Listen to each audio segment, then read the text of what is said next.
Okay, so I know it's been a while since we've done a box office bomb video, but life happens. A lot of things came up. It's like, I gotta do this next. I gotta do that next. I gotta do that next. Try to capitalize on when things were popular. Like the Fallout series came out. I had to do a review on that, right away so that, I didn't lose out on the, fanfare on that. But anyway, so the next chapter in the list was actually The Adventures of Baron Munchausen, and this was supposed to come after it, but for some reason the numbers switched, and since this got first, I guess Blade Runner 2049 had a re-release and made a little bit more money, so it wasn't as big of a bomb, because the further we get on this list, the more money that has been lost. And so I guess Blade Runner got ahead or got behind Baron Munchausen in terms of how much it lost, so I had to swap places with them. I filmed that one before this one because originally it was Baron Munchausen and then Blade Runner 2049. It's ridiculous, but anyway, we're now getting into the next box office bomb video. Blade Runner 2049. Did this deserve to be a box office bomb? Let's get into it. This breaks the world.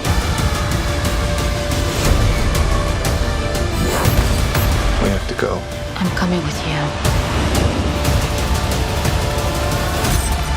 Where is he?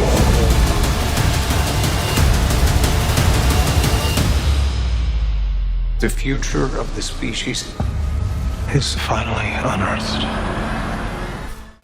Okay, so before we begin, let's go over the rules in case you've never seen any chapter in this series before. If you have, you can jump forward in the chapters down below, but the rules are simple. One, I'm going through the entire Wikipedia box office bomb list. I have to try everything on the list at least once. If I've never seen it before, I have to at least try it.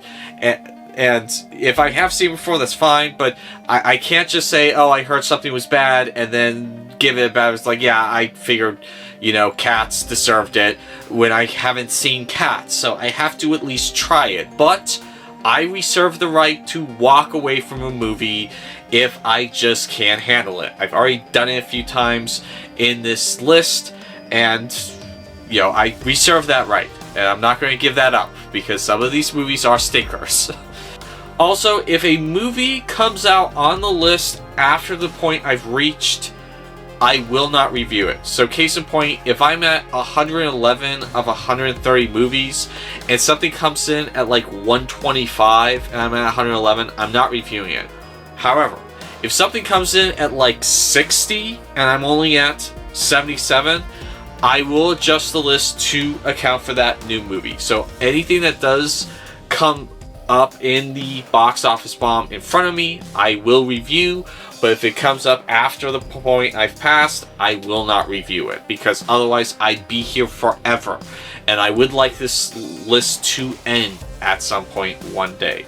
So anyway, with that being said, those are the rules of this series, me examining the box office bomb, and then let's get into Blade Runner.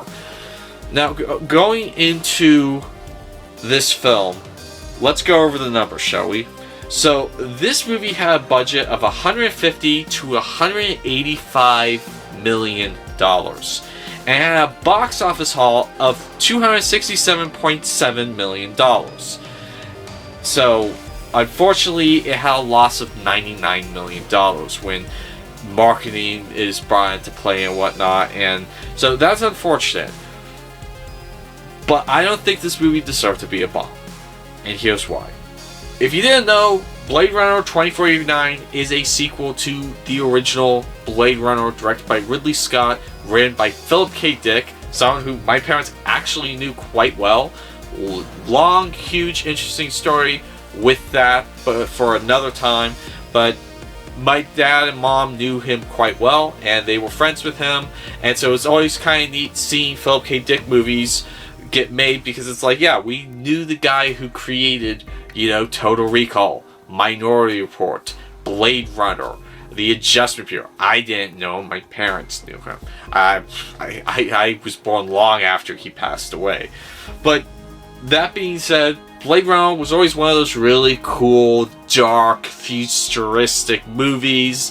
It was kind of humorous. They thought that would be what the world looked like in 2020. It was always one of those movies that I appreciated. I was never a diehard fan of, but it has constantly been put at like the #1 spot of greatest science fiction films of all time. And that's an impressive feat to have accomplished for a movie like that. And it's a solid movie. Well, for years they were talking about doing a sequel, and then finally we got a sequel by the guy who has been working on the Dune films. I'm not even going to try and pronounce his name because I always slaughter it when I say it, but you know who I'm talking about. And in my honest opinion, this is like one of the best sequels ever made, because it just does a great job of capturing the original. It does a great job of not just carbon copying the original. Like, I hate to say it, I love the Terminator films, but holy hell, can we stop making Terminator 2 over and over again? That was one of my biggest criticisms of Dark Fate, is that after a certain point, they stopped doing original stuff and they just did the plot to Terminator 2 again. And it's like, okay, this is going on downhill because of this. Thankfully, with Blade Runner 2049, they don't do the same plot for the first Blade Runner. It's a different story, and I found that refreshing. It's like, okay, this is kind of cool. Is there some serious pacing issues? Absolutely yes. There's moments in this movie where it does drag on in certain areas. It's like, okay, we could move on from this. It's over a 3-hour movie, if I'm not mistaken. They probably kind of cut it down a little bit. And one of the things that does help this movie is the K character played by Ryan Gosling. I thought he was a great fit in this movie. I absolutely enjoyed Ryan Gosling's character, and I thought he was very, I don't want to say relatable, but I thought he was very likable. Yeah, I thought Ryan Gosling did a great job here. I had really no criticisms of his role. There was kind of an interesting sort of philosophical debate with him and the character that Ana de Aramis plays. Closer towards the end, there's kind of like this like profound moment where it's like, was this ever real, or was this just a lie that I was allowing being told to myself? There's a lot of like philosophical moments in this that kind of do stuff like that, and I thought it was kind of interesting. Maybe they should have elaborated more on some aspects, but for the most part, I did enjoy some of the things they were playing around with. One of the things that just did not work for me is there's a character in this movie who's trying to do something or trying to grab something in order to be able to create machines on a mass production scale. I'm trying not to spoil anything, but I do have to kind of go into this a little bit. I'm trying to be as vague as possible. So basically, this guy, he's making robots, you know, because he's running a robotics company, and he's saying that I can only make so many a certain time. I need to be able to breed robots because that'd be faster. And that don't make a lot of sense to me. Like, I'm pretty sure with the efficient enough assembly line, they can make a car in Detroit in one day with enough people working on it. And you could probably build a robot in one day if you had enough people working on it. Breeding a robot? That's going to be like months. So, like, that logic just don't make any sense, and there's nothing explaining this in the movie. There are, like, things you could guess, but they just like, oh yeah, it'd be so much easier if I could breed robots. And that's all they have to say about it. And, like, this leads to one of the other problems. There's some serious world-building plot holes. There was, like, a massive blackout that covered the entire world, and it was because of a hack. It was for days on end. That could have been a good way into explain why you can't build them as fast anymore, and like you can only hand build them now. Like, that would have helped explained a little bit more on that.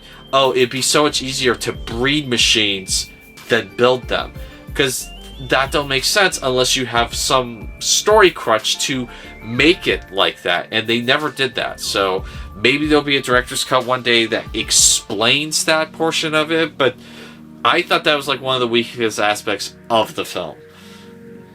Now, the visuals in this movie are spectacular. They do an amazing job on some of the establishing shots, and like just setting up the world is visually spectacular. And they did a great job capturing some of those Vista views from the original one, and just absolutely one of the best looking movies of that year.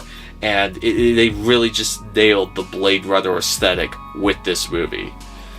And then I thought Harrison Ford's part in this movie actually kind of worked. All things considered, I kind of liked it. I could have used more Harrison Ford in this film, but what we got I thought was pretty decent. And so I did enjoy that. So in the end, no, I don't think Blade Runner 2049 deserved to be a box office bomb. It is an acquired taste. It's not going to be exactly what you're expecting. If you're expecting just a non-stop action movie, that's not this. The trailers were a tad deceiving there. This is more of like a emotional journey into one's psyche, I guess, if that one was a machine replicant.